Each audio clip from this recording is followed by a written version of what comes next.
weekend. Thank you. So many thank yous that need to be said. But thank you to all of you who were able to join us. Most of you know we came on Saturday morning, and for us it started with that hike.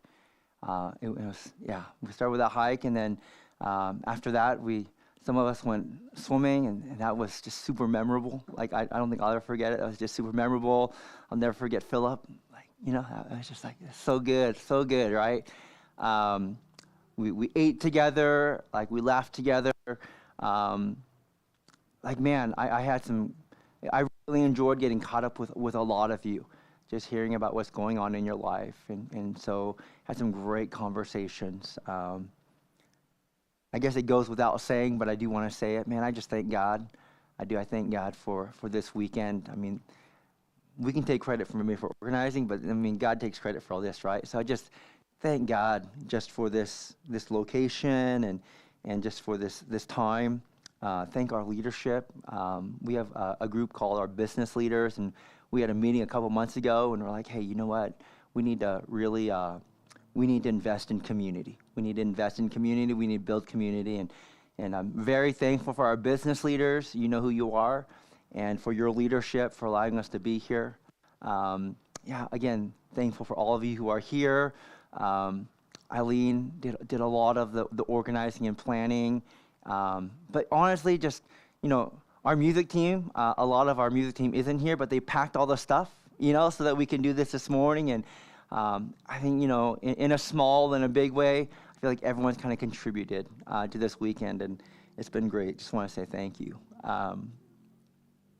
We're in Numbers. We're in Numbers 27 and 36. And as you look it up, let me give you the context. If you've been with us, you know that we've been going through a journey in the Old Testament, starting with Genesis, creation, fall, flood, Babel, and the patriarchs, Abraham, Isaac, and Jacob. One of Jacob's sons is Joseph. He's sold as a slave into Egypt, becomes the right-hand man of Pharaoh. And Joseph's family, the people of Israel, they moved down to Egypt. And after the death of Joseph, the Pharaoh, and that Pharaoh doesn't know who Joseph is, doesn't remember anything about him, and he makes Joseph's family, the people of Israel, slaves. Slaves for 400 years.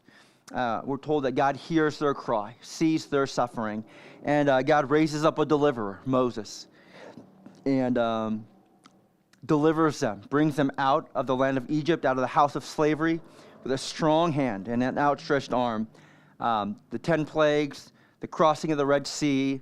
The people rebel. They build and they make a golden calf. Some of the leaders, Aaron's sons, they sin. We read about the story of Korah and his followers last week, but God promises the people of Israel that he's going to make them into a great nation and going to give them this land, the promised land. God commands Moses to send in 12 spies. They acknowledge that the land is good, but the people, they're just too big, right? And they're afraid and they don't believe. And because of their unbelief, they don't enter the promised land. And the first generation, they're turned away from the promised land. They wander in the wilderness for 40 years. For 40 years, they wander in the wilderness, and God tells the Israelites, that first generation, that first generation of Israelites that leave Egypt, they are going to die. 20 years and older, all the adults, 20 years and older, they are not going to enter the promised land because they did not believe in God's promise. And so that's what's happening. The first generation of Israelites to leave Egypt, they are dying.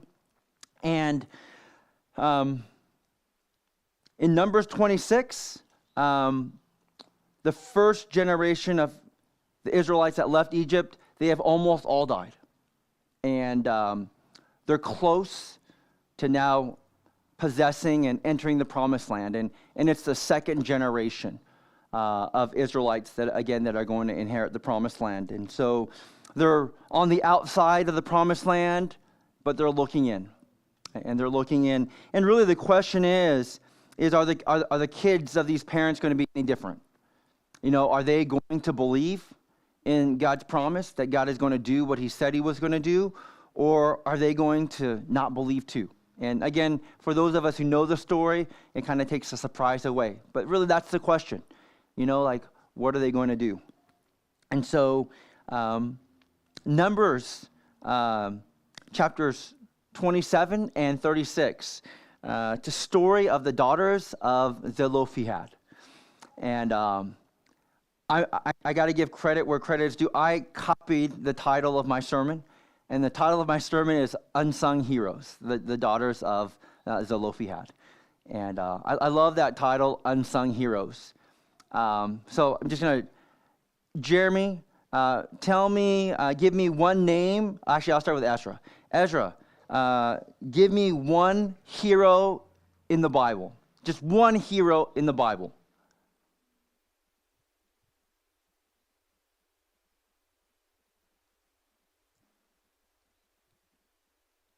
Can you think of one hero? Moses? Did you say Moses? That's right. So Moses, he's probably a A-list hero. Maybe a B-list, right? But A-list hero, right? Jeremy, what about you? Tell me a hero in the Bible.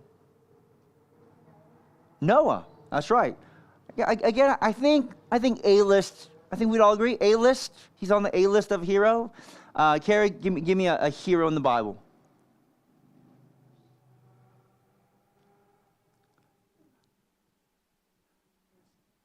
Oh, Joseph. Okay, that's right. Joseph is. I don't know if Joseph would be an A-list hero. Maybe he would. Maybe B-list, right? But still. But what I'm trying to get at is, in the Bible there are heroes. Some heroes are better known than others, right? Puah and Shiphrah, the Hebrew midwives in Egypt, right, who disobeyed Pharaoh's command to kill all the Hebrew boys. Heroes of the Bible.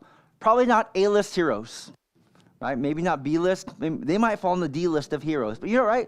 There's better known heroes and there's less known heroes. We call the daughters of Zelophehad unsung heroes because they don't make any list. They don't make even the last list of heroes. I don't know if any of you have ever heard of the daughters of Zelophehad. I meet with some of you during the week to prepare for our Sunday service, and it's interesting to hear comments like, I've never heard of this person, in the Bible. I've gone to church for 25, 30 years. I've never heard this story. I've never heard of this person. And so it's always exciting to read new stories. It's always exciting to learn about new people. And I think it's exciting to even find female heroes in the Bible. The male heroes are more common, right? But I think it's so exciting to see and find these female heroes, and there's 5 of them. There's 5 daughters of Zelophehad, all right? And so the question that we need to answer, and you're going to read it, and it's an interesting story, but in the end, the question that we need to answer is, what does this story have to do with me? Okay, and you'll understand what I'm saying as we read the story, but really that's the goal, right? What does this story have to do with me? What can I learn from this story? How can I apply it to my life? So let me start, before we read, we're reading from the book of Numbers. Okay, Ezra, you got to lock in with me. Ezra, we're reading from the book of Numbers. What do you think Numbers is about? Numbers. What do you think Numbers is about? The title of the book is Numbers. And take a guess, what is Numbers about?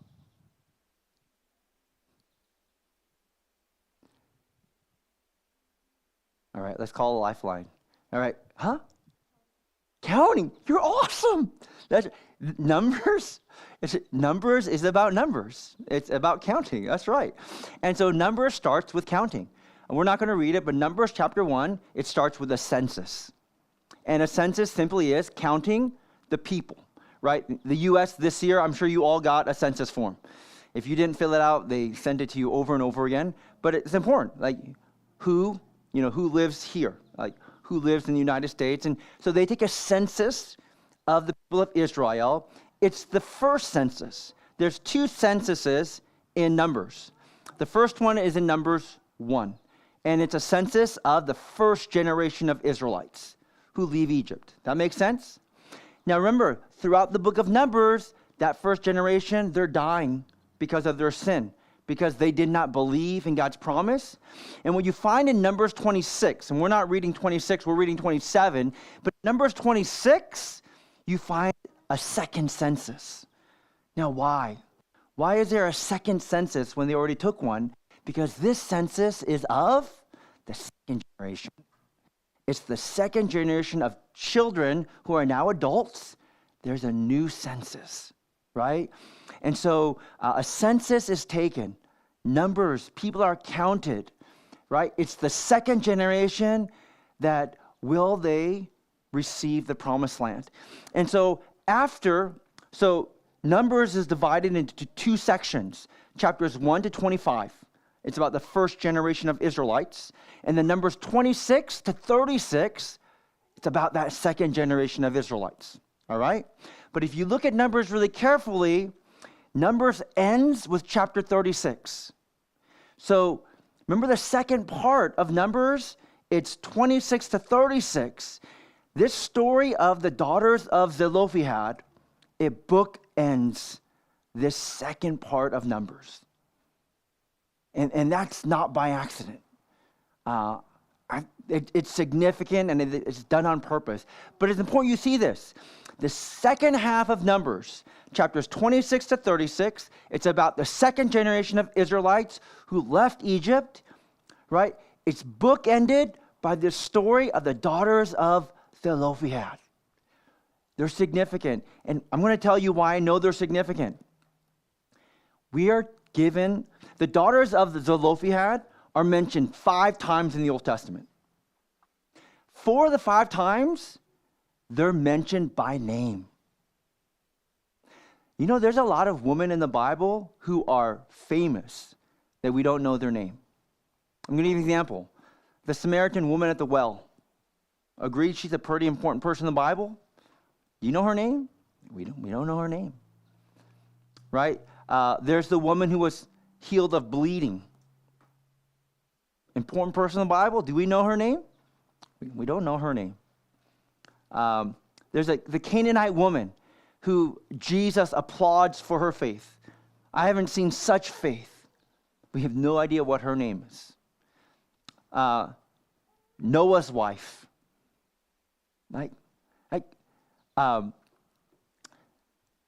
There are so many women in the Bible. We don't know their name. Their names aren't given to us. But these 5 daughters of Zelophehad, they're mentioned 5 times in the Bible, and 4 of those 5 times they're mentioned by name. I think it's a clue that they're important.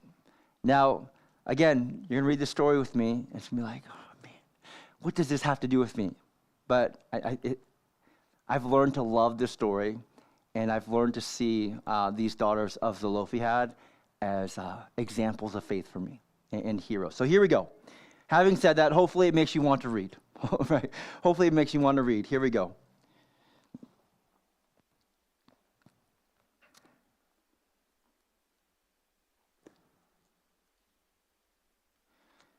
Numbers chapter 26.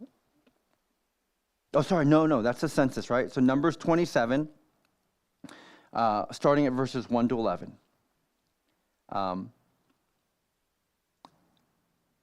Again, context, the people of Israel have not entered the promised land yet, but Moses has started to divide the land that God is going to give them to the different tribes. And Moses has finished, right, giving land. But then this happens in chapter 27. Then drew near the daughters of Zelophehad, the son of Hepher, the son of Gilead, son of Machir, son of Manasseh, from the clans of Manasseh, the son of Joseph. The names of his daughters were Mahlah, Noah, Hoglah, Milcah, and Tirzah. And they stood before Moses and before Eleazar the priest and before the chiefs and all the congregation, entrance of the tent of meeting, saying, Our father died in the wilderness. He was not among the company of those who gathered themselves together against the Lord in the company of Korah. Korah's the Levite, remember last week? But died for his own sin. And he had no sons. Why should the name of our father be taken away from his clan because he had no son? Give to us a possession among our father's brothers.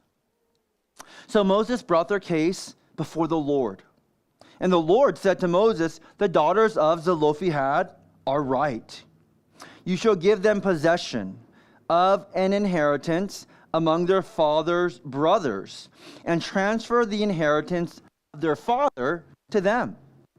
And you shall speak to the people of Israel, saying, If a man dies and has no son, then you shall transfer his inheritance to his daughter. And if he has no daughter, then you shall give his inheritance to his brothers. And if he has no brothers, then you shall give his inheritance to his father's brothers, uncles, right?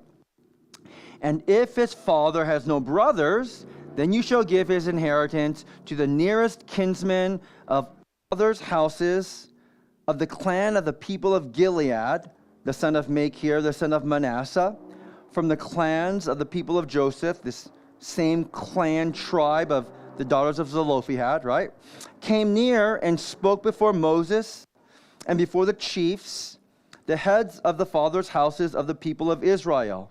And they said, The Lord commanded my Lord to give the land for inheritance by lot to the people of Israel.